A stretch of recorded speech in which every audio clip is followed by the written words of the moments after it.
தங்கம், இப்பதான் நீ ஒரு விஷயம் தெளிவா புரிஞ்சுக்கணும்.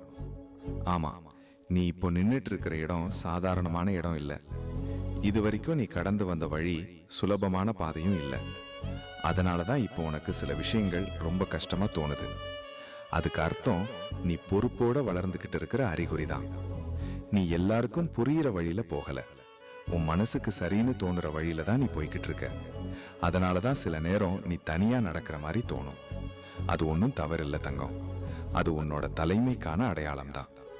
அதுக்காக இன்னும் நீ வேகமா ஓடவும் வேண்டாம், உடனே நின்று போகவும் வேண்டாம். இப்படியே உன் வேகத்துல நீ தொடர்ந்து பயணம் செய். நீ போகிற திசை சரிதான். அதுக்கிடையில சந்தேகம் வருதுன்னா அது உன் மனசு வளர்ந்து அடுத்த நிலைக்கு தயாராகுது என்பதற்கான சின்ன சிக்னல் தான். அதனால நீ நிம்மதியா இரு தங்கம். உன் அப்பா உன்னை சரியான பாதையில தான் கூப்பிட்டு போறேன். ஓம் நம சிவாய.